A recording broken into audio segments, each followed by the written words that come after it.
ప్రజలారా వినరండి ఈ సత్య సువార్త. ప్రభు అయిన యేసుక్రీస్తు వారి యొక్క నామంలో మిమ్మల్ని అందరినీ ప్రేమతో ఈ సత్య సువార్తని ఈ కార్యక్రమానికి ఆహ్వానాన్ని తెలియజేస్తున్నాం. వావ్ ఫ్రెండ్స్, ఇంకొక రోజు మనకి డిసెంబర్ 25వ తారీఖు ప్రపంచమంతా జరుపుకునే అద్భుతమైనటువంటి క్రిస్మస్. అందుకే ఈరోజు మీ ముందుకు వచ్చి నేను కూడా మీతో చెప్తున్నా, హ్యాపీ క్రిస్మస్, మెరీ క్రిస్మస్. నేను చెప్పుకోండి కానీ నేను హ్యాపీ క్రిస్మస్ అన్నామండి, మీరు మెరీ క్రిస్మస్ చెప్పేస్తున్నారమ్మా. అలవాటు అయిపోయిందే మీకు కూడాను. మంచిది, very good, you should be like that. అలాగే ఉండాలి, మనం కూడా సంతోషంగా ఉండాలి, ఎప్పుడు కూడా ఆనందంగా ఉండాలి. It's a very very happy happy happy happy Christmas కదా. నవ్వుతూ ఉండాలి, హ్యాపీగా ఉండాలి. కానీ చాలామంది యొక్క జీవితాలు ఇంకా బాధలోనే ఉన్నాయిరా. చాలామంది జీవితాలు ఇంకా కన్నీటితో ఉండి ఉన్నారు, దుఃఖంతో ఉండి ఉన్నారు, కలతతో ఉండి ఉన్నారు. అరే రేపే క్రిస్మస్ అండి, క్రిస్మస్ ఇంత దగ్గరికి వచ్చిందండి, ఈరోజుని మేము ఇంకా ఏమీ సిద్ధపడలేదండి, ఏమీ లేకపోయిందండి. బహుశా మీకు ఇంకా మీ ఫైనాన్షియల్ ప్రాబ్లమ్స్ ఉన్నందువలనో, లేకపోతే ఒక బలహీనత ఏదైనా ఉన్నందువలనో, లేక ఈ మధ్యలోనే ఒకళ్ళెవరో మీ ఇంట్లో ఒకరు చనిపోయినందు చేతనో, లేకపోతే ఏదో ఒక ఇష్యూ మీకు ఏర్పడింది. ఈరోజు కోర్ట్ కేసు విషయంలో కూడా మీరు ఎంతో కలత చెందుతూ ఉన్నందు చేతనో, ఏవేవో కారణాలు మొత్తానికి what ever the reason it might be, ఈ రోజున మీ ఆనందాన్ని, మీ యొక్క సంతోషాన్ని లేకుండా చేసినటువంటి దాన్ని యేసు నామంలో నేను గద్దిస్తున్నా. ఈ క్రిస్మస్ పండుగ మనం సంతోషించేటువంటి ఒక పండుగ. అఫ్కోర్స్ ఈ సంతోషంలో, ఈ ఆనందంలో మనం డ్యాన్సులు వేస్తున్నట్టే, ఈ ఆనందంలో మనం కేరింతలు కొడుతున్నట్టే, ఈ ఆనందంలో క్యారల్స్ చేస్తున్నట్టే, సెటైర్ వేసి కూడా ఇప్పుడు వేస్తూనే ఉంటాడు. I don't care for those people those who are making satires. మన గురించి విమర్శిస్తూ, దాని గురించి విమర్శిస్తూ ఒకట్లేండి, మరీ అంత అసభ్యకరంగా అన్నటువంటి రీతిగా ఉండొద్దులేండి, అది కూడా నేను చెప్తూ ఉన్నాను. ఒకవేళ కొన్ని విషయాలలో మరీ లోక సంబంధమైనటువంటి నాట్యములాగా అసభ్యకరంగా ఉండేటువంటి నాట్యాలు వద్దులేండి. ఉన్న ఆనందాన్ని ఎక్స్ప్రెస్ చేసుకున్నాడు. ఏమైందంటే దావీదు గారికే బట్టలు ఊడిపోయినాయి అంగాను, ఆయన భార్య దాని గురించి కామెంట్ చేసింది. సో ఈ రోజుని ఇట్స్ ఏ హ్యాపీ అకేషన్ అండి. సో ఈ రోజుని ఏదో వాళ్ళు కుర్రోళ్ళు కుర్రతనం కొద్దీ కొంచెం డ్యాన్స్ చేసినప్పుడు ఒకవేళ విపరీతమైన డ్యాన్స్ చేస్తే దాన్ని తీసుకొని దాన్ని రికార్డ్ చేసి దాన్ని తీసుకొచ్చి మళ్ళీ ఇందులో పెట్టి ఇదా క్రిస్మస్ అంటేను, ఇదా క్యారల్స్ అంటేను అని చెప్పేసి పెట్టడానికి, దానికి బదులు చక్కని యేసుప్రభు పుట్టాడని మాట చెప్పండి, సంతోషంగా ఉండేటువంటి విషయాన్ని గురించి చెప్పండి. అంతే తప్ప సెటైర్లు వేసుకుంటాం ఎందుకండి? వాళ్ళు సెటైర్లు వేసేటువంటి వాళ్ళు ఏసు రక్తం చేయం. ఒకవేళ ఎవరైనా అలాంటి విషయాలు చెప్పినా మీరేం డిస్టర్బ్ అయిపోకండి, మీరు కలవరపడకండి, మీరే మాత్రం కూడా కలత చెందకండి. ఈరోజు ఒక దైవ సేవకుడిని నేను చూస్తున్నాను, you are so much worried. ఎందుకంటే మీ సంఘంలో ఉన్నటువంటి ఒక బిడ్డలే మీ ఆనందాన్ని అర్థం చేసుకోలేక మిమ్మల్ని నిరుత్సాహపరిచున్నారు. ఈరోజున మీరు కృంగిపోయిన స్థితిలో ఉన్నాను. దైవజనుడా, భయపడద్దు, ధైర్యంగా ఉండి, సంతోషంగా ఉండండి, హ్యాపీగా ఉండండి. రేపటి దినానికి హ్యాపీగా సిద్ధపడండి, హ్యాపీగా ఉండండి. అసలు ఏం జరగలేదు అన్నట్టుగా మీరు వెళ్ళండి గుళ్ళోకి, అంతేనండి. అసలు ఏం జరగలేదు, ఎవరు మిమ్మల్ని ఏం అనలేదు, ఎవరు మిమ్మల్ని నిరుత్సాహపరచలేదు, మీరు నిరుత్సాహపడినటువంటి వాళ్ళు కారు, మీరు చక్కగా హ్యాపీగా ఉన్నటువంటి వారు. ఎందుకంటే it's a happy Christmas, it's a merry Christmas. Merry అంటే ఆనందించేటువంటి విషయం, హ్యాపీ అంటే సంతోషంగా ఉండినటువంటి విషయం. సో ఈ క్రిస్మస్ సందర్భంగా ఈరోజు నేను మీతో పంచుకున్నటువంటి సందేశం ఏంటంటే, మనము సంతోషంగా ఉండాలి. లూకా సువార్త 2వ అధ్యాయంలో యేసుప్రభు గారు పుట్టిన వెంటనే దేవదూతలు పొలములో ఉండి తమ మందను కాచుకొనుచున్నటువంటి ఒక గొర్రెల కాపర్ల దగ్గరికి వెళ్ళి ఉన్నారంట. అక్కడికి వెళ్ళినప్పుడు ప్రభుదూత వారి యొద్దకు వచ్చి వారి యొద్ద నిలిచాను. అప్పుడు ప్రభు మహిమ వారి చుట్టూ ప్రకాశించినందున వారు మిక్కిలి భయపడిరి. హే ఫ్రెండ్స్, ఈరోజు నేను మళ్ళొకసారి జ్ఞాపకం చేస్తున్నాను మీకు, ఈ క్రిస్మస్ దినాలలో నువ్వు భయానికి తావు ఇవ్వవద్దు, భయము అనే దానిని దగ్గరకు రానివ్వద్దు. భయము అనేటువంటిది అదొక దెయ్యం, అదొక దురాత్మ, అదొక చెడ్డ చీకటాత్మ. అలాంటి దాన్ని మనం ఎంటర్టైన్ చేయవద్దు. ఎందుకంటే దేవుడు మనకు పిరికితనము కలిగిన ఆత్మను ఇయ్యలేదు, ధైర్యం కలిగినటువంటి ఆత్మను, అలాగే ప్రేమతో కూడినటువంటి ఆత్మను, శక్తి కలిగినటువంటి ఆత్మను, ఇంద్రియ నిగ్రహము కలిగినటువంటి ఆత్మనే దేవుడు మనకు ఇచ్చినాడు. ఎవరో ఏదో అన్నారని నువ్వెందుకు భయపడి మునగ తీసుకొని కూర్చుంటావు బ్రదరో? ఈరోజు మీతోటే మాట్లాడుతున్నా. ఎవరో ఏదో మిమ్మల్ని నిరుత్సాహపరిచారని చెప్పేసి నేను ఇంట్లోంచి బయటికి రాకుండా నాకు పండుగ వద్దు, నాకేం వద్దు, నేను ఇంట్లోనే కూర్చుంటానని ఎందుకలాగా ఇది చేసుకొని కూర్చుంటారు? మరేనో ఎందుకలా విచారంగా మీతోటే మాట్లాడుతున్నా. మిమ్మల్ని తిడతానా? మీరు అలా మునగ తీసుకొని కూర్చున్న వాళ్ళు తిడతానా? మీరు అలాగా డల్లగా ఉన్నందు చేత మీ మీద కోపడుతున్నాను, నేను మీ మీద కేకలేస్తున్నాను, రంకులేస్తున్నాను, వెళ్ళగానే బయటికి. ఏంటి ఫాస్ట్ గారు ఎట్లా మాట్లాడుతున్నారు మీరు అనుకున్నారా? మీరు నవ్వాలని, మీరు హ్యాపీగా ఉండాలని బ్రదర్, మీ గురించే బ్రదర్ నేను మాట్లాడుతుంది. వద్దమ్మా, అలాంటి డిస్టర్బెన్సెస్ ఏమి మీ దరిదాపులకి రానివ్వకండి. భయం అనేటువంటిది మీలోనికి రానివ్వకండి. ఎవరు మనల్ని ఏం చేయలేరు బ్రదరు, ఏదో అంటే అనుకునేవ్వండి, లేకపోతే ఏదో డిస్టర్బెన్స్ చేసుకునేవ్వండి.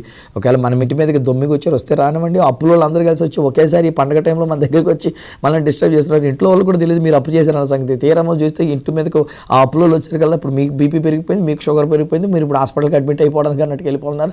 లేకపోతే కింద పడిపోయి నాకు షుగర్ పెరిగిపోయింది బాబాయ్, నేను స్పృహ తప్పిపోయిన బాబాయ్ అనేటువంటి రీతిగా ఇది చేస్తున్నారు. వద్దు, అలాంటి వినొద్దు. బీ హ్యాపీ, సంతోషంగా ఉండండి. సంతోషమే సగం బలం, ఆనందంగా ఉండడం సగం బలం. అప్పు చేశారు, మరి ఏం చేస్తాం, పొరపాటున ఏదో జరిగింది, అప్పు జరిగింది.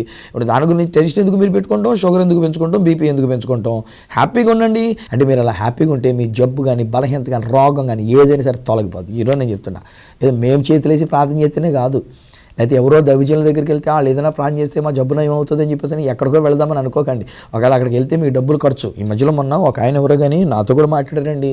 చాలా దూరం, వాస్తవానికి చాలా దూరం నుంచి ఉన్నటువంటి ప్రదేశం నుంచి ఆయన మాట్లాడుతూ అంటున్నారు కదా, నేను ఒకసారి మీ దగ్గర రావాలనుకుంటున్నానండి, మిమ్మల్ని కలవాలనుకుంటున్నానండి, పర్సనల్గా మిమ్మల్ని కలండి అన్నాను. బ్రదరు ఎందుకు బ్రదరు? అందులోకి I think Rayalaseema Kadapa side నుంచి అనుకోండి, ఎక్కడి నుంచి. అప్పటికే నేను డైరెక్ట్ ట్రైన్ కూడా లేదు మీకు సామర్లకోట రావాలంటే, మీరు ఏ విజయవాడ వరకు బస్సుల మీద రావాలి, మళ్ళీ అక్కడి నుంచి మళ్ళీ ఏదైనా ట్రైన్ ఎక్కి రావాలి. ఎందుకు బ్రదరు? ఒకవేళ తీరం వస్తే నేను ఇప్పుడు చూసిన క్యాంపులు అంటూ పోతూ ఉంటా.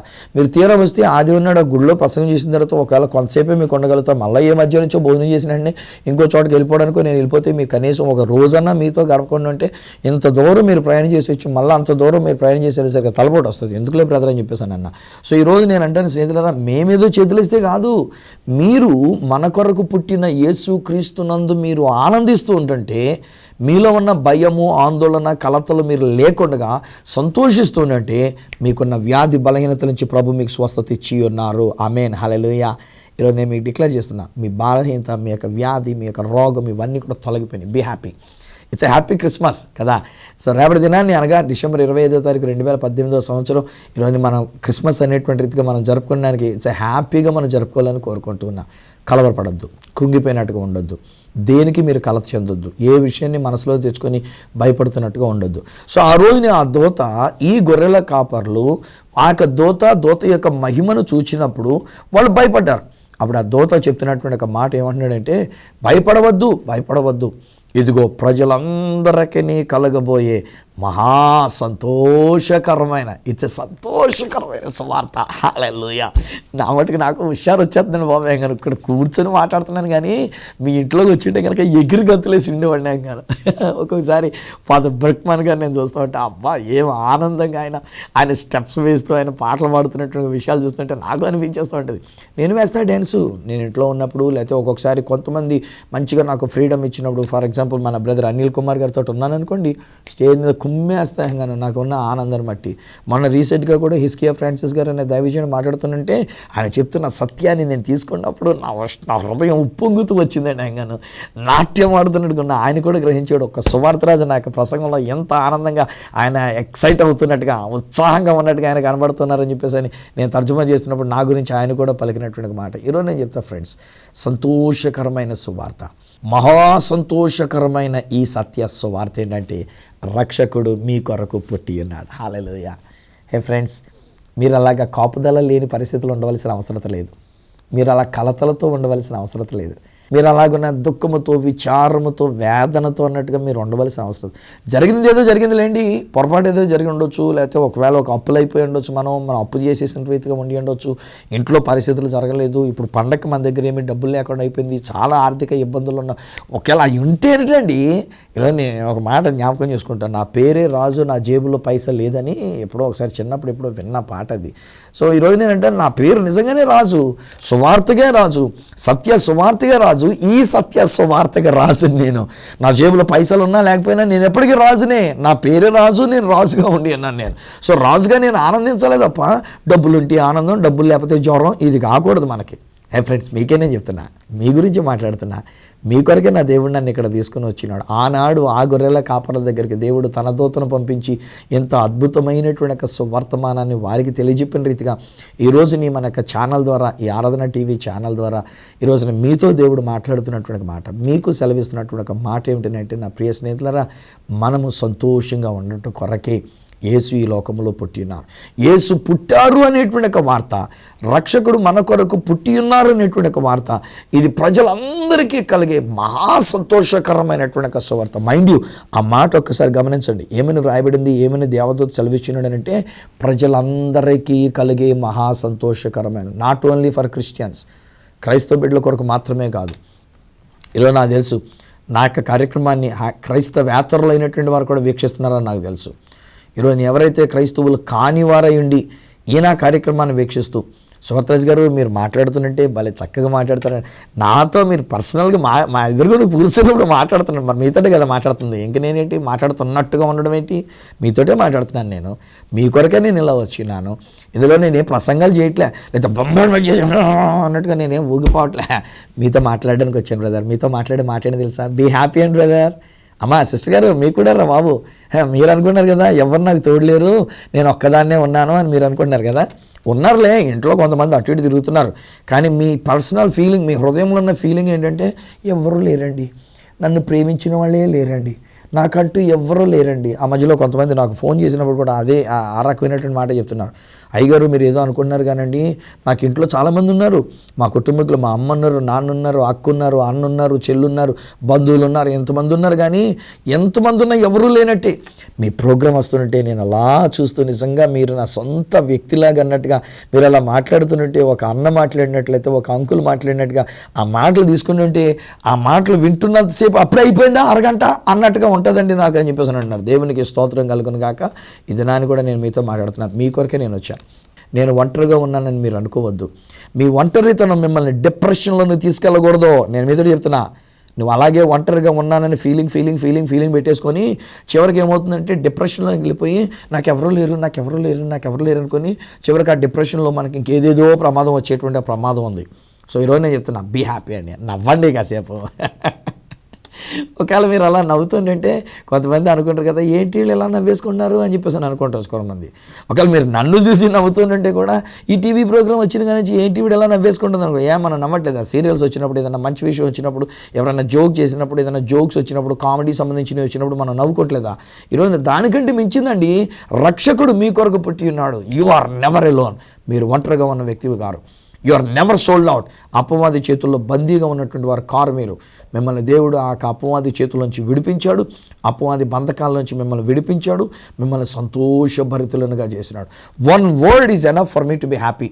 ఈ ఒక్క మాట చాలండి, నా కొరకు రక్షకుడు పుట్టి పుట్టారు అంటే నన్ను రక్షించినట్టే కదా. ఇప్పుడు ఆయన పుట్టింది శిలువ దగ్గరికి వెళ్ళి తన యొక్క ప్రాణాన్ని నా కొరకు పెట్టడానికి. ఆయన యొక్క శిలువ దగ్గరికి వెళ్ళినప్పుడు తను కార్చినటువంటి రక్తముతో నాకు రక్షణ అనేటువంటిది ఆయన ఇచ్చేశారు ఆయన. ఈరోజు I have to believe this gospel. ఈ సత్య సువార్తని నేను నమ్మాలి. సత్య సువార్త రాజుని కాదు మనం నమ్మవలసినటువంటిది. సత్య సువార్త రాజు ఓన్లీ సువార్తను ప్రకటించేటువంటి రాజు, కానీ మనం నమ్మవలసింది ప్రకటిస్తున్న ఈ సత్య సువార్తను నమ్మాలి. అదేంటంటే నీవు సంతోషంగా ఉండుట కొరకే రక్షకుడు మీ కొరకే ఎస్ మీ కుటుంబం కొరకే ఆయన పుట్టి ఉన్నాడు. ఆయన మీ రక్షకుడు. ఆయన మిమ్మల్ని రక్షించడం కొరకు సిలువలో తన ప్రాణాన్ని పెట్టేశారు, తన రక్తాన్ని కార్చారు, చనిపోయి సమాధి చేయబడి మరలా తిరిగి ఆయన లేచి ఉన్నారు. ఇదినాన్ని మనం ఆలోచన చేసినట్లయితే ఆయన నాకు ఈ రక్షణ ఆనందాన్ని నాకు ఇచ్చినారు, రక్షణ సంతోషాన్ని నాకు ఇచ్చినారు. ఈరోజు నేను కలవరపడ్డాను. పరిస్థితులు ఎలా ఉన్నా, ఎలాంటి స్థితిగతులు ఎదురై ఉన్నా, ఒకవేళ ఎలాంటి నేరములు నా మీద మోపినా, ఎలాంటి నిందలు నా మీద మోపినా, అపనిందలు నా మీద మోపినా, సైతాన్ గాడు ఏ రీతికి ఒక నన్ను కృంగదీయాలని చూచినా, మనిషిని కనుక కాసేపు కృంగినట్టు కనిపిస్తుంది, కాసేపు కృంగినట్టుగా ఉంటాను కాసేపు, కానీ ఆ కాసేపటికి నాలో ఉన్న క్రీస్తు లేచి నాలో ఉన్న కృంగదీయబడిన స్థితిని తీసివేసి, దుఃఖాన్ని తీసివేసి, ఆ వేదన తీసివేసి, ఆ టెన్షన్ తీసివేసి నాకు కావలసిన సంతోషాన్ని ఇస్తున్నాడు. కనుకనే ఈ వయసులో 59 నాకు 59 సంవత్సరాల వయసులో పరుగులు పెడతామన్నా, విరామం లేకుండా పరుగులు పెడతామన్నా, ఏ రోజు విశ్రాంతి లేదండి. అవసరమైతే ఒక్కొక్క రోజుకి 2 డేస్ క్రిస్మస్లో మాట్లాడుతూ ఉన్నా. హైదరాబాద్కి నేను వచ్చానంటే ఒక్క రోజులో ఒక ఛానల్, ఇంకొక ఛానల్, ఇలాగనో ఒక్కొక్క ఛానల్లో 2 డేస్ 3 డేస్ ప్రసంగాలు నేను ఇలాగనో వాక్యాన్ని ప్రకటించేసి మరలా రాత్రి ప్రయాణం చేసి వెళ్ళిపోతే తెల్లారేసరికి మళ్ళీ ఇంకో కార్యక్రమంలోనే ఉండగలుగుతున్నా. ఫ్రెండ్స్, ఈరోజు నా దేవుడు నాకు ఇచ్చిన ఈ ఆరోగ్యం, నాకు ఇచ్చిన ఈ బలం, ఆయనలో ఉన్న సంతోషం, ఇది నా సంతోషం కాదు, నేను కూడా మీకు లాంటి వాడిని. నాకు కూడా సమస్యలు ఉన్నాయి, నాకు కూడా నిందలు నా మీద పడుతూ ఉంటాయి, కొంతమంది మాట్లాడే మాటలు నన్ను కృంగదీస్తూ ఉంటాయి. అందుకనే అనుభవపూర్వంగా నేను చెప్తూ ఉన్నా, సేవకుడా నువ్వు కంగారు పడవద్దు, కృంగదీయబడవద్దు అని చెప్పేసి అంటూ ఉన్నా. అలాగే నేను ఆ మాట వింటున్నటువంటి ప్రియ సహోదరాన్ని ఒంటరిగా ఉన్నామని చెప్పేసి అనుకోవద్దు అని చెప్పేసి నేను చెప్తూ ఉన్నా. ఒంటరిగా ఉన్నాననే ఆలోచనతో నువ్వు డిప్రెషన్లోనికి వెళ్ళొద్దు అని నేను చెప్తున్నాను. ఎందుకంటే ఇట్స్ పాసిబుల్, సైతాన్ గాడు మన మీద అలాంటి డిప్రెషన్ తేవడానికి ప్రయత్నం చేస్తాడు, ఒంటరితనాన్ని కల్పించడానికి ప్రయత్నం చేస్తాడు, మనల్ని ఎలాగైనా కృంగదీంపజేసి మనకున్న సంతోషాన్ని దొంగిలించడానికి, మనకున్న ఆనందాన్ని దొంగిలించడానికి వాడి ప్రయత్నం వాడు చేస్తాడు. ఇప్పటికే దొంగిలించాడేమో. నా మాటలు వింటున్నా మీరు సంతోషం లేకుండా, ముఖంలో నవ్వు లేకుండా, ఎప్పుడు చూసిన విచారంతో 6 o'clock లాగా నిదానంగా పెట్టేసుకొని ఉన్నారేమో కదా. ఈరోజు నేను చెప్తాను, నవ్వండి కాసేపు, బీ హ్యాపీ, సంతోషంగా ఉండండి. మా సంతోషకరమైన సువర్తమానం నేను మీకు తెలియజేయడానికి వచ్చిన రక్షకుడు మీ కొరకు పుట్టినాడు. ఆనాడు దూత చెప్పాడు, ఈరోజు ఈ దూత చెప్తున్నాడు. మీకే చెప్తున్నాను నేను. ఆనాడు ఆ దూత గొర్రెల కాపర్లకు చెప్పాడు, ఈరోజున ఈ దూత నేను మీతో మాట్లాడుతున్నట్టు, కేవలం మీతోనే నేను మాట్లాడుతున్నాను. బీ హ్యాపీ, సంతోషంగా ఉండండి. రక్షకుడు మన కొరకు పుట్టినాడు. మనకున్న సమస్యల నుంచి, మనకున్న పరిస్థితుల నుంచి ఆయన మనల్ని రక్షించినటువంటి ఒక రక్షకుడు. ఇది ఒక ప్రక్కన ఉన్నటువంటి ఒక స్టోరీ. అలాగనే యేసు ప్రభు పుట్టుకలో ఉన్న మరి యొక్క చరిత్రాత్మకమైనటువంటి ఒక విషయం ఏంటంటే, ఆయన పుట్టినప్పుడు కనబడినటువంటి ఒక నక్షత్రం చూచి కొంతమంది జ్ఞానము కలిగినటువంటి వాళ్ళు తూర్పు దేశముల నుండి బయలుదేరారంట. ఒకళ్ళెవరు అంటారు, మనకు భారతదేశం నుండి కూడా ఒకళ్ళు వెళ్ళుంటారని చెప్పేసి అని. ఆ మధ్యలో ఒకళ్ళెవరో మాట్లాడుతున్నారు కదా, 600 మంది జ్ఞానులు వెళ్ళారని చెప్పేసి అని అంటారు. నేనంటే నువ్వేమన్నా ఉండి ఆ టైంలో చూసావా ఏంటి 600 మంది ఉన్నారని చెప్పడానికి? చరిత్ర ఎవడో ఏదో చెప్తుంటాడు. ఈరోజు ఇంటర్నెట్లో కూడా ఎవడో స్టూడియోనట్టు పెట్టేస్తుంటాడు. ఎందుకంటే ఏదో మొత్తానికి బైఫర్కేషన్ అయిపోవాలి, మన యొక్క సత్య సువార్త అనేటువంటిది తోవ తప్పిపోవాలి, మార్గం మళ్లింపజేయబడాలని ఎవరు మట్టుకలు పెడతాడు. ఆడి పేరు కావాలంటే రెవరెండ్ డాక్టర్ బిషప్ అని కూడా పెట్టుకుంటాడు, ఇంటర్నెట్లో పెట్టినటువంటి వాడు. అతను ఎవరో మనకు తెలియదు. అతను చెప్పినటువంటి ఇంటర్నెట్లో చూసి మనవాళ్ళు కూడా ఏమంటారంటే 600 మంది జ్ఞానులు వెళ్ళారని చెప్పేసి అని అంటారు. నాకు తెలియదు ఎంతమంది వెళ్ళారు. నేను ఇప్పుడు 600 మంది అని చెప్పట్లే, అయితే చాలామంది చెప్తున్నట్టుగా 3 అని కూడా నేను చెప్పట్లే. జ్ఞానులు వెళ్ళారు. కానీ ఎంత జ్ఞానులని పిలబడిన వీళ్ళు చేసిన ఒక అజ్ఞాన పని ఏంటంటే, వాళ్ళు యెరూషలేం దగ్గర వరకు వచ్చిన తర్వాత, యూదుల దగ్గర వరకు వచ్చిన తర్వాత అక్కడికి వచ్చి యూదుల రాజుగా ఉండినటువంటి ఒక హేరోదు రాజు గారి ఇంటికి వెళ్ళిపోయి, పెద్ద జ్ఞానులు కదా, వీళ్ళకి వెంటనే ఓపెన్ యాక్సెస్ అనమాట. రండి వెల్కమ్ అని చెప్పేసి వాళ్ళని వెల్కమ్ చేశారు. లోపలికి వెళ్ళిన తర్వాత ఆ యొక్క యూదులకు రాజుగా ఉండినటువంటి ఒక హేరోదు రాజుతో మాట్లాడుతుంటారు. యా, యూదుల రాజుగా పుట్టినవాడు ఎక్కడ, మాతో చెప్పండి, మేము ఆయన పూజించడానికి వచ్చినామని అంటారు. ఇదేంట్రా, యూదులకు రాజు నేను కదా రాజుని, నా ఇంట్లో ఎవడు పుట్టలేదే, నా భార్యకి ఎవడు పిల్లడు పుట్టలేదే, ఇప్పుడు పుట్టాడంటారేంటి, ఒకసారి ఉన్నాడు తెలుసుకుందామని చెప్పేసి శాస్త్రుల పరిశీలన వాళ్ళందరూ కూడా పిలిపించి, ఎవరే చూడండి ఎక్కడన్నా మన గ్రంథాలు ఏమైనా ఉందేమో చూడండి, ఏమైనా విషయం ఉందేమో చూడండి అంటే వాళ్ళు కనుగొన్నారు. యోదయ దేశపు బెత్లెహేమ అని ఎంత మాత్రం అల్పమైన దానివి కాదు, నీలో నుండి ఇశ్రాయేలుని ఏలేటువంటి వాడు వస్తాడు. వామ్మో, అయితే బెత్లెహేములో ఎవడో ఒకడు పుట్టాడనమాట. నన్ను రాజకీయానికి దింపేయడానికి బెత్లెహేములో ఇంకోడు. అంతే, ఈయనకున్న ఆనందం పోయింది, ఈయనకున్న సంతోషం పోయింది. ఇప్పుడు ఈయన గుండె దడదడా కొట్టుకున్నది, బీపీ పెరిగిపోయింది. ఆ బీపీలో షుగర్ కూడా పెరిగిపోయి ఉండొచ్చు. ఇప్పుడు అన్ని బలహీనతలన్నీ ఇందుకేనండి బాబు కారణం. డోంట్ బీ వర్రీడ్ అండి. ఈరోజు నేను మీకు కూడా చెప్తున్నాను, ఏ మాటలు వింటున్నా, ఏ విధమైనటువంటి మాటలు మీరు వింటున్నా కలవరపడవద్దు, భయపడవద్దు. మీ సంతోషాన్ని సాతానుగాడు దొంగిలించనివ్వద్దు. ఏది జరుగుతున్నప్పటికైనా సరే. మీ సింహాసనాన్ని ఎవడన్నా కొట్టేస్తాడని భయమా? ఈరోజు మీ పెద్దరికని ఎవడన్నా కొట్టేస్తాడని భయమా? సంఘంలో ఉన్నటువంటి వాడిని ఎవడో ఎత్తుకుపోతాడని భయమా? లేకపోతే నీ యొక్క సేవా పరిచయం పోతుందేమో, లేకుండా అయిపోతుందేమో, ఆగిపోద్దేమో అని భయమా? Don't worry. ఈరోజు నేను హాయిగా ఉన్నా, టీవీలో ఇన్ని ఛానల్స్లో మాట్లాడుతున్నా, ఒకవేళ ఏదైనా ఛానల్లో ఆగవలసి వస్తే హాయిగా ఊరుకుంటాను. నేను దాని గురించి నేను పెద్ద కలత చెందను, ఏమీ చెందను. దేవుని ఏర్పాటు ఉన్న ప్రకారంగా 5 డిఫరెంట్ ఛానల్స్లో నేను మాట్లాడుతూ ఉన్నా. ఈరోజు దేవుని యొక్క చిత్తం ఉంటే ఒకవేళ డబ్బులు చేతిలో లేకపోతే అడుక్కొని నేను మళ్ళీ దానికోసం ఏంటని చెప్పి టెన్షన్ పెట్టుకోను. ఒకవేళ చేతిలో డబ్బులు ఓకే, ఒక ఛానల్ ఆగిపోతా, ఇంకో ఛానల్ ఆగిపోతా, లేకపోతే కనీసం అక్కడికి వెళ్ళి వీధిలో సువార్తను పట్టించుకుంటాను, అంతే తప్ప నేను కలత చెందాల్సిన పని లేదండి బాబు. ఎందుకంటే దేవుడు తన యొక్క సంతోషాన్ని నాకు ఇచ్చినాడు. నేను బ్రతికినంత వరకు కూడా, నేను బ్రతికినంత కాలం కూడా నా దేవుని గురించిన సువార్తను నేను ప్రకటిస్తూనే ఉంటా. ఒకవేళ గొంతుకు సరిగ్గా రాకపోతే రాయుడు మొదలు పెడతా. రాయడానికి చేతులు వణుకుతూ ఉన్నట్లయితే కనుక నా మనసులోనే ప్రార్థన చేసుకుంటూ దీవిస్తూ ఉంటా. ఇలాగ టీవీలో కార్యక్రమాలు చూసేటువంటి ప్రజలను దీవించిన ఆయన. ఇప్పటికే కొన్ని 100 మెసేజ్లు ఆల్రెడీ యూట్యూబ్లో ఉన్నాయి. ఒకవేళ నేను ఏం మాట్లాడకపోయినా, నేను ముందుకు వచ్చి తెలియజెప్పకపోయినా, ఆ మెసేజ్లు వింటున్నటువంటి వారి కొరకు నేను అలాగే పడుకోనుండి, లెగలేక నడవలేక చేతులు కదపలేకున్నా నా మనసుతో నేను ప్రార్థన చేస్తూ ఉన్నప్పుడు ఆ ప్రార్థనకి దేవుడు జవాబిచ్చి అనేక మందికి సంతోషాన్ని ఆనందిస్తున్నాడు. ఈరోజు మీ కొరకు నేను ప్రార్థన చేస్తున్నా. ఈరోజు మీ కొరకు నేను డిక్లేర్ చేస్తున్నా, మీరు సంతోషంగా ఉండాలి, జ్ఞానులే కానీ, రాజులే కానీ, గొర్రెల కాపర్లే కానీ, లేక మరి ఒకరే కానివ్వండి, ఈరోజు నీ ప్రజలందరికీ కలిగే సంతోషకరమైన సువార్త, హ్యాపీ క్రిస్మస్. యేసు ఈ లోకంలో పుట్టి ఉన్నారు, ఆయన మన కొరకు జన్మించినారు. ఆ క్రీస్తుని ఆరాధించడంలో ఉండే ఆనందం, ఆ క్రీస్తుని ఆరాధించడంలో ఉండేటువంటి సంతోషం ఎంతంతా కాదండి బాబాయంగాను. ఈరోజు మీకు చెప్తున్నా, బీ హ్యాపీ, సంతోషంగా ఉండండి. రేపటి దినాన్ని క్రిస్మస్ కార్యక్రమానికి త్వరగా వెళ్ళండి, ఆయన యొక్క సన్నిధిలో ఆనందించండి.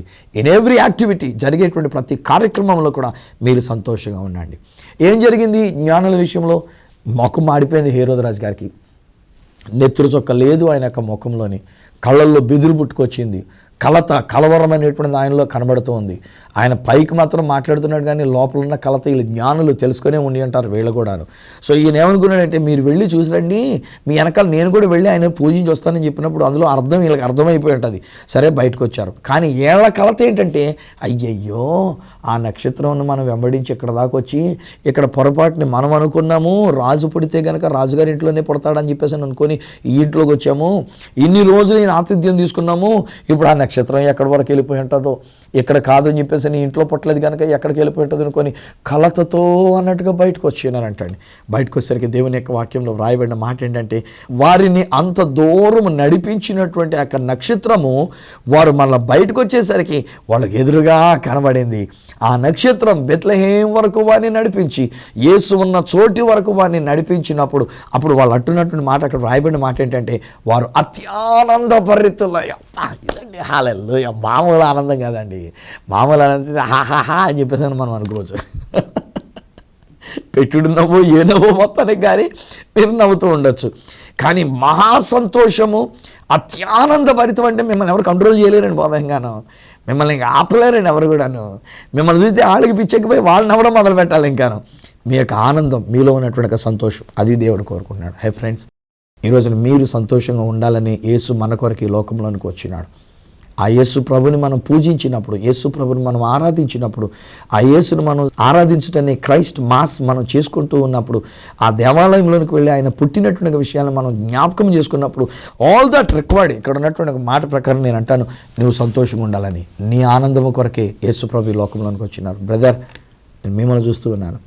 ఇంకెంతకాలం అలా కన్నీటితో ఉంటారు, ఇంకెంతకాలం అలా కలతతో ఉంటారు, ముభావంగా ఉంటారు, ఎవరితో మాట్లాడకుండా ఉన్న విషయాలన్నీ మీ హృదయం మీద, మీ బారుగా, మీ యొక్క మనసు మీద, మీ మీద ఏదో ఒక భారం ఉండిపోయినట్టుగా, మీరు ఒక్కలే భారాన్ని భరిస్తున్నట్టుగా మీరు కలత చెందుతున్నారు. కానీ ఈరోజు నేను చెప్తున్నా, యేసు మీ కొరకే పుట్టి ఉన్నారు, మీ బరువు, మీ భారాన్ని తీసివేయడానికే పుట్టి ఉన్నారు. మీకు అత్యానందంగా మిమ్మల్ని ఉంచడానికి, మీకు మహా సంతోషాన్ని ఇవ్వడానికి ఆయన రక్షకుడిగా మీ కొరకే పుట్టారండి. బీ హ్యాపీ అండి, సంతోషంగా ఉండండి. అమ్మ సిస్టర్ గారు, మీకు కూడా నేను చెప్తున్నాను రా, బహుశా నీ కొడుకు గురించి నువ్వు ఆలోచిస్తున్నావు, నీ కొడుక్కి కలిగినటువంటి ఒక బలహీనతను గురించి నువ్వు ఆలోచిస్తున్నావు. అయ్యో చిన్నపిల్లోడండి, ఏం చేయడానికి కుదరట్లేదండి, వాడు పూర్తిగా చెంటోడు కాదు, లేదా పూర్తిగా పోని ఎదిగినోడు కూడా కాదండి, వాడు మా మాట అసలు ఏమాత్రం అర్థం చేసుకోలేకపోతున్నాడు, వాడి భయం వాడిని ఆవరించినటువంటి రీతిగా ఉంది, వాడి గురించి నేను భయపడిపోతున్నా, నేను కలవరపోతున్నానని. ఎందుకు నువ్వు కలవరపడిపోతావమ్మా? ఈరోజు నీతోటే మాట్లాడుతున్నా.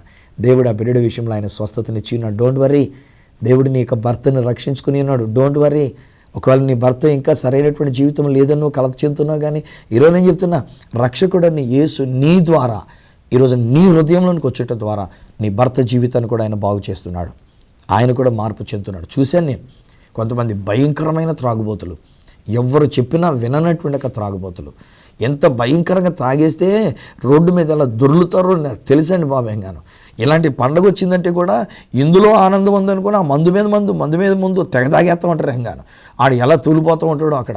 అది చూసి నువ్వు సిగ్గుపడిపోయి, నేను ఇంకా గుడికే వెళ్తానండి బాబు, మా ఆయన ఇలా తాగేసి ఇలాగ వస్తున్నాడు గుడికి, నేను వచ్చానని నా వెనకాల వచ్చి గుడిలో కూడా అలర చేస్తున్నాడు, అందుకే నేను గుడికి కూడా రాకుండా మానేస్తున్నాను చెప్తాను. నో, నువ్వు వెళ్ళు గుడికి. తాగొస్తే ఏంటంట, తాగొచ్చిన కానీ నో ప్రాబ్లం, దేవుడు అంగీకరిస్తాడు, ఆయన క్షమించి ఉన్నాడు. ఏదో ఒక రోజు ఆ త్రాగుడు మానిపింపచేయడానికి దేవుని యొక్క ప్రణాళిక ఉండి ఉన్నది. I have seen with my eyes, నా కళ్ళతో నేను చూచానండి అలాంటి భయంకరమైన త్రాగుబోతులు, అనేక మందిని హింసించినటువంటి త్రాగుబోతులు, త్రాగితే వాళ్ళు ఏ విధంగా ప్రవర్తిస్తున్నారో కూడా తెలియకుండా ఉండినటువంటి త్రాగుబోతులు, వారి భార్యకి కానీ లేక బిడ్డలకు కానీ అవమాన పాలు తీసుకుని వచ్చినటువంటి త్రాగుబోతులు ఈ రోజున మారిపోయి క్రిస్మస్ పండుగలు చేస్తున్నారు. యేసుక్రీస్తు వారు ఇచ్చినటువంటి ఆనందాన్ని, మందులో ఉన్న ఆనందం కాదు, మద్యపానంలో ఉన్నటువంటి ఆనందము కాకుండా క్రీస్తులో ఉన్న ఆనందాన్ని అనుభవిస్తున్నటువంటి వాళ్ళని కూడా నా కళ్ళతో చూచాను. నేను చెప్తున్నా, నీ భర్త మారి ఉన్నారు. ప్రస్తుతానికి వాస్తవానికి ఇంకా తాగుతూ ఉండొచ్చు. రేపు ఒకవేళ క్రిస్మస్ పండుగ ఉంది కనుక ఈరోజే మందు సీసాలు తెచ్చుకొని ఇంట్లో ఫ్రిడ్జ్లో పెట్టి ఉండొచ్చు కదా. ఫ్రిడ్జ్లో ఉన్నాయి కదా, మందు సీసాలు ఉన్నాయి. రేపు తాగడానికి ఈ రాత్రికి తాగడానికి రాత్రి 12 గంటలు అయ్యేసరికల్లా రాత్రి హ్యాపీ క్రిస్మస్ అనుకొని మళ్ళీ చెప్పడం హ్యాపీ క్రిస్మస్, మందు బాటిల్ ఓపెన్ చేసుకొని తాగేసి హాయిగాను. మీరేమో కృంగిపోతూ ఉంటారు, మీరు ఏడుస్తూ కూర్చుంటారు. అయ్యయ్యో ఇదేం బతకండి బాబా, ఎక్కడైనా హ్యాపీ క్రిస్మస్ అంటాడు, మందు కొట్టేస్తున్నాడు ఇంట్లో కూర్చొని, ఎంగాను ఇదే క్రిస్మస్ అండి బాబా, అందుకే నేను గుడికి వెళ్ళడం కూడా మానేస్తున్నానని చెప్పేసి అనుకున్నాను. నో, నీ దారి నువ్వు యేసులో సంతోషించు. ఆయన ఈరోజు మందులో సంతోషించవచ్చు, ఈ రాత్రికి మందులో సంతోషించవచ్చు. కానీ నేను చెప్తున్నా, ఒకరోజు వచ్చింది, ఆల్రెడీ దేవుడు నీ భర్త జీవితాన్ని మార్చి ఉన్నాడు. ఆ భర్త జీవితానికి రక్షణ ఇచ్చి ఉన్నాడు. ఆ భర్త జీవితంలో అద్భుతాన్ని జరిగించి ఉన్నాడు. నీ బిడ్డల జీవితాన్ని బాగు చేసి ఉన్నాడు. నీకున్నటువంటి దుఃఖాన్ని తీసివేసి ఉన్నాడు. నీవు అత్యానంద భరితురాలుగా ఉండినట్లుగా, నీవు అత్యానంద భరితుడుగా ఉండినట్లుగా నీ కొరకు మహా సంతోషకరమైన సువార్త, ఈ సత్య సువార్త ద్వారా దేవుడు తెలియజేస్తున్నాడు. రక్షకుడు మీ కొరకు పుట్టి ఉన్నాడు. తండ్రి, నీకు వందనాలు, నీకు స్తోత్రాలు. మీరు ఈ లోకంలోనికి నా నిమిత్తం, మా నిమిత్తం, ఇదిగో ఇక్కడ కూర్చొని వింటూ చూస్తున్నటువంటి వీరి కొరకును నా కొరకు కూడా రక్షకునిగా మీ అద్వితీయ కుమారుని లోకంలోనికి పంపించారు. అందుకు మీకు కోటి కోటి స్తుతులు మేము చెల్లించుకుంటున్నాం. డాడీ, ఈ బిడ్డలను నీ అరచేతులు పెడుతున్నాను, ఈ కుటుంబాన్ని నీ అరచేతులు పెడుతున్నాను. Enough is enough. ఎంతవరకు సాతాను వీరిని కృంగదీసినటువంటి విషయం ఇక చాలు. ఏదో పరిస్థితుల ప్రభావం చేత వీరు ఒంటరితనాన్ని ఎదుర్కొని వారు కృంగిపోయి డిప్రెషన్లోకి వెళ్ళిపోతున్నటువంటి రీతిగా ఎంతవరకు ఉండిన జీవితం ఇక చాలు డాడీ. యేసు నామములో నేను క్లెయిమ్ చేస్తున్నాను. వీరికి సంతోషము కలిగి ఉన్నది, కలుగుతాది కాదు, కలుగును గాక కూడా కాదు నాయన. వీరికి సంతోషము కలిగి ఉన్నది. వీరు అత్యానంద భరితులై ఉన్నారు. యేసు క్రీస్తు వారు జన్మించినటువంటి విషయాన్ని ఒక మంచి క్రిస్మస్గా, సంతోషభరితమైన క్రిస్మస్గా, హ్యాపీ క్రిస్మస్గా వీళ్ళు జరుపుకున్నారు కనుక నీకు వందనాలు చెల్లిస్తున్నా. ఈ కుటుంబాన్ని దీవిస్తున్నా. యేసు నామంలో కన్నీరు తుడిచివేయబడిన గాక. ఈవెన్ రైట్ నౌ, ఇప్పుడు కూడా ఆయన ఒక సహోదరి తన కన్నీటితో ఉండినది. ఆ కన్నీరు నేను తుడిచివేస్తూ ఉన్నా. యేసు రక్తముతో తుడిచివేస్తున్నా. ప్రభా, నీవు నీ హస్తముతో ఆ కన్నీరు తుడిచివేశాను నాయన. ఆ కలతను తీసివేశాను నాయన. ఆ కలవరాన్ని తీసివేశారు నాయన. అత్యానందాన్ని, మహాసంతోషాన్ని ఈ బిడ్డలకు మీరు ఇచ్చారు గనుక నీకు స్తుతులు చెల్లించుకుంటూ యేసు నామమున ప్రార్థించి పొంది ఉన్నాము తండ్రి. ఆమేన్. తండ్రి, కుమార, పరిశుద్ధాత్మలను దేవదేవుని దీవెన, ఆశీర్వాదం, ఆనందం, సంతోషం మీకును మీ కుటుంబానికి, బిడలకును, అలాగే మీ బంధువులకును, ఇక్కడున్న ప్రతి ఒక్కొక్కరికి తోడయండి, మిమ్మల్ని ఆశీర్వదించి ఆనందింపజేసి నడిపించును గాక. ఆమేన్, ఆమేన్, హల్లెలూయా. వావ్, వండర్ఫుల్ స్నేహితులారా. యేసు మన కొరకు జన్మించినటువంటిది, రక్షకుడిగా పుట్టినటువంటిది మహా సంతోషకరమైన సువార్తనే ఈ సత్య సువార్తలో మీతో నేను పంచుకొని ఉన్నా. ఇక మీదట మీరు కన్నీరు పెట్టరు. ఇక మీదట మీకు సంతోషము, అత్యానందమే తప్ప మరొకటి లేదు.